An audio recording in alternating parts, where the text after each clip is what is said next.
Historia del arte antiguo en Egipto y Próximo Oriente. Grado en Historia del Arte, primer curso. El natural aislamiento geográfico de Egipto garantizó la continuidad de un arte codificado. Desde el Imperio Antiguo, que se mantuvo prácticamente inmutable durante 3 milenios, ajeno a las influencias foráneas. De igual manera, los recursos naturales del país y la importancia estratégica del Valle del Nilo y su climatología influyeron en los materiales utilizados en la práctica artística y la ubicación emblemática de las obras. En estas representaciones artísticas, el carácter omnipresente del faraón permanece inmutable. Para entender el arte egipcio, debemos dejar a un lado el concepto moderno del arte, por el arte. Este arte atribuye a sus creaciones un valor simbólico, mágico o intencional, que sobrepasa la mera estimación estética. Tampoco procede aplicar las nociones actuales de originalidad o autoría. Por su parte, el arte del Próximo Oriente, que transcurre cronológicamente en paralelo al egipcio, se aborda también desde el condicionamiento que le otorgó su medio geográfico. Pero frente a la unidad del arte egipcio, el del Próximo Oriente representa la diversidad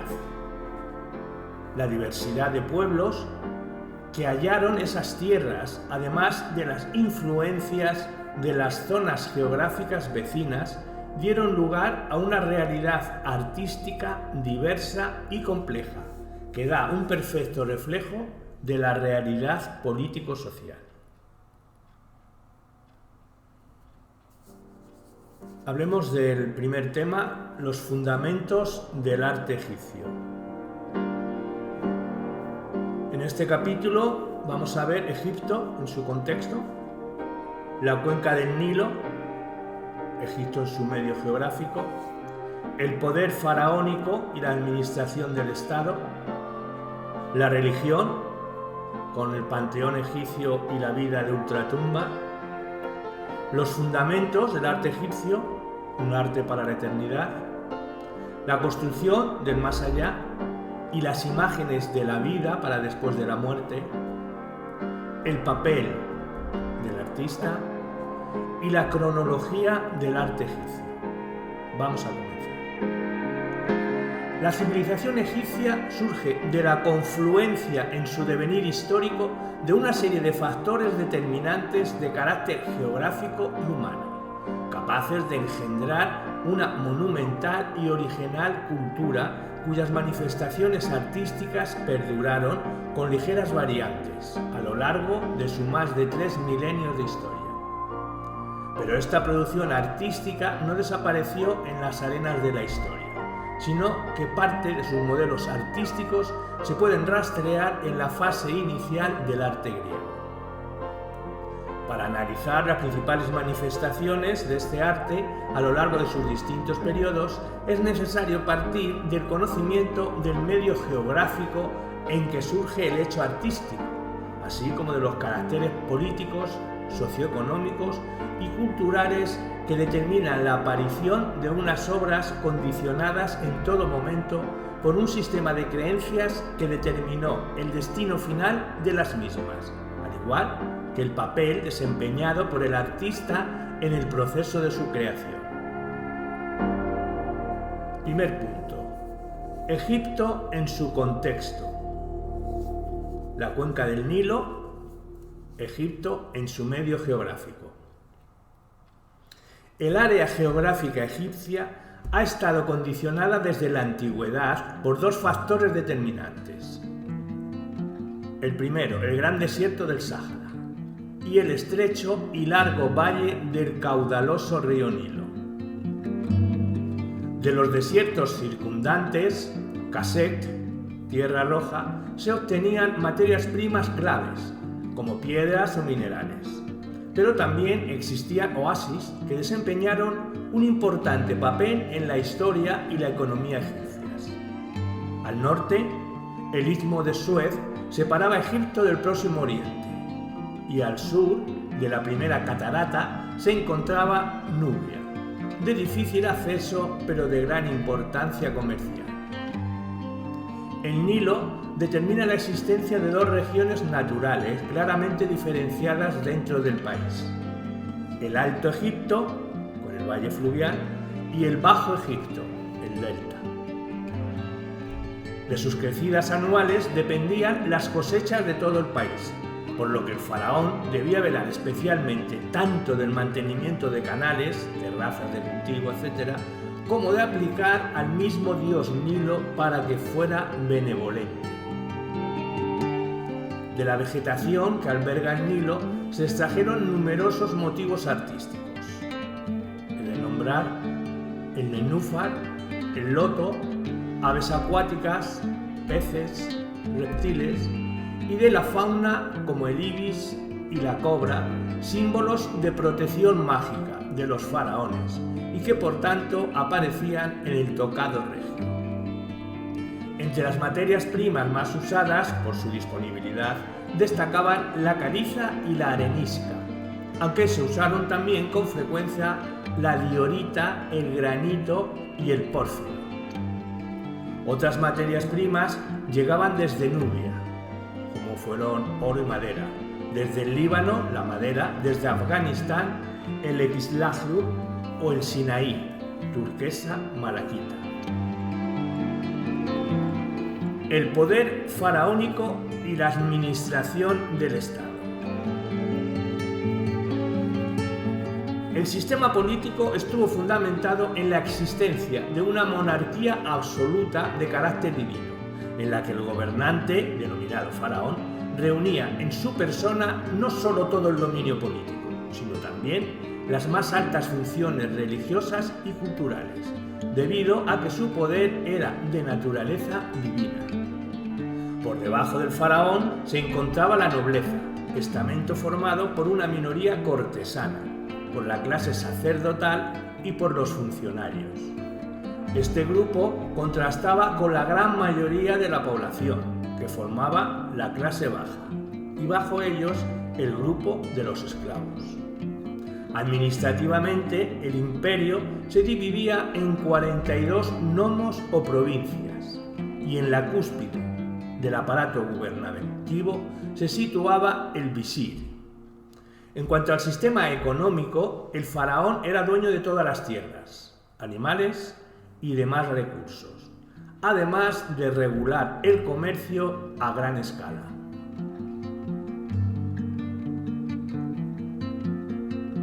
La religión, el panteón egipcio y la vida de ultratumba. La religión determinó la concepción del mundo egipcio, que estaba lleno de templos, tumbas y otras obras de arte relacionadas con las creencias y con el culto. Su panteón, que contaba con una serie de multiformes divinidades agrupadas en sistemas cosmogónicos claramente diferenciados, fue evolucionando con el tiempo, incorporando nuevos dioses, pero no olvidando a los antiguos. Estos eran representados con atributos humanos y animales, rasgo característico del arte egipcio. Así, Sekhmet tenía cabeza de león, Hathor, cuernos de vaca sobre su cabeza femenina, Anubis, cabeza de chacal, Horus, de halcón, Otrón, cabeza de ibis. Dioses como Horus, el dios solar, y el de la naturaleza en su versión de inundación cíclica, y Set, quien representa la sequía, la violencia de las tormentas y la esterilidad de los desiertos, acabaron también simbolizando respectivamente la dualidad del Bajo Egipto y del Alto Egipto.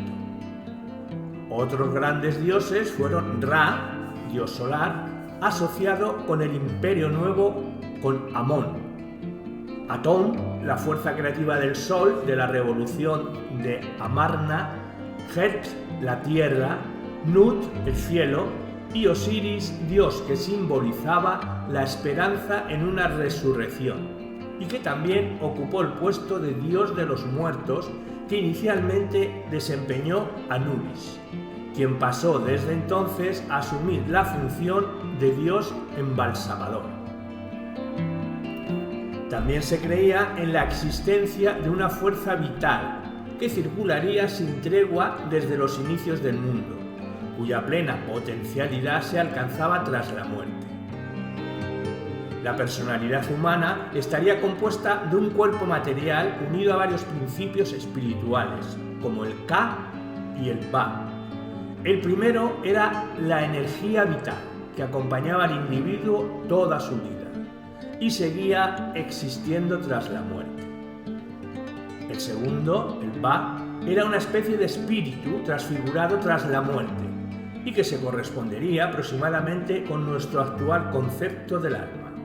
Ligado al cuerpo, debería volver a él tras su muerte periódicamente, creencia que estuvo estrechamente ligada a la práctica de la momificación, así con la estatuaria divina destinada a ser casa del Ba en caso de que el cuerpo desapareciese, razón por la cual se esculpían en materiales duros.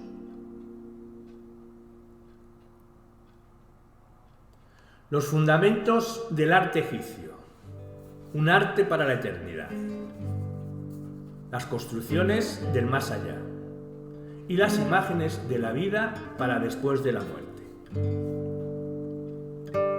El arte egipcio careció del sentido que actualmente tiene en nuestra sociedad, pues fue el resultado de la experiencia religiosa del pueblo que lo creó. Sus solemnes e imperecederas creaciones ofrecen una grandiosidad acorde con el vasto entorno espacial en que se desarrollaban, integrándose armónicamente en el paisaje circundante. Por ello, el estilo de estas obras, aparte de por las condiciones geográficas, estaba determinado sobre todo por la religión, la monarquía y la tradición, lo que se manifiesta en las rígidas normas que determinaron tanto la estructura de las composiciones como las composiciones murales con las que se ornamentaban los diversos templos, donde se plasman las relaciones de los gobernantes con los dioses y la glorificación de sus actos en la tierra.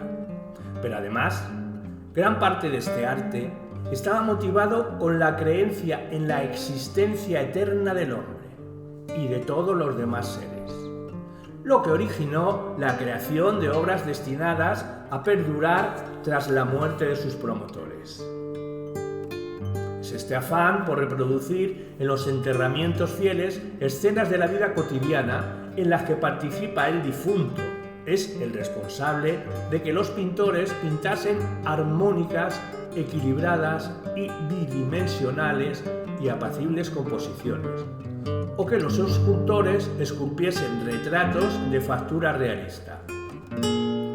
Estas realistas representaciones hacen mucho más cercano el arte egipcio para nuestra mentalidad occidental que, por ejemplo, el mesopotámico, constituyendo un claro precedente de los caracteres fundamentales que determinarán los inicios de la estatuaria griega.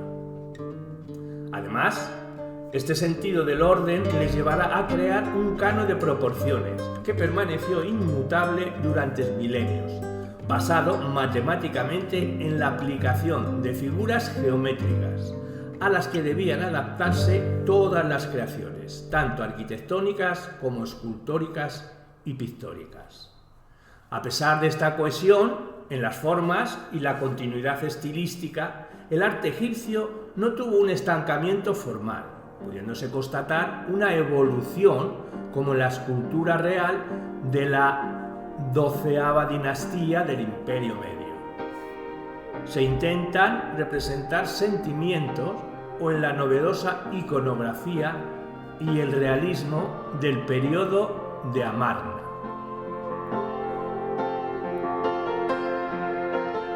Vamos a hablar del papel del artista. El arte egipcio es sobre todo un arte colectivo y no anónimo, donde el concepto de artista no existe, pues los escultores, pintores, artesanos y constructores no eran sino sencillos obreros especializados, lo que no ha impedido que nos llegaran algunos de sus nombres, así como el conocimiento de cómo funcionaban sus actividades. A pesar de esto, el trabajo de los artífices generó un gran respeto por su labor en la sociedad egipcia, teniendo al dios Ptah como protector y como inspirador de sus tareas.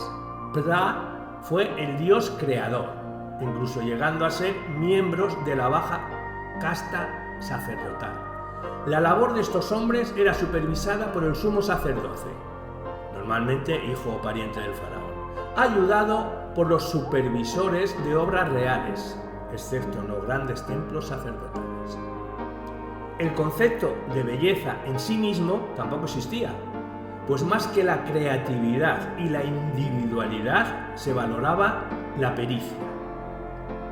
Otro rasgo que contribuyó al mantenimiento de las líneas estilísticas de este arte fue la limitación artística de cada operario, que solo conocía su labor y como tal transmitía a sus hijos de generación en generación. A pesar de ello, en algunas grandes obras hay pequeños cambios iconográficos atribuibles al maestro artesano supervisor de la obra, lo que dio lugar a pequeños toques de originalidad que se unían al estilo distintivo de su etapa.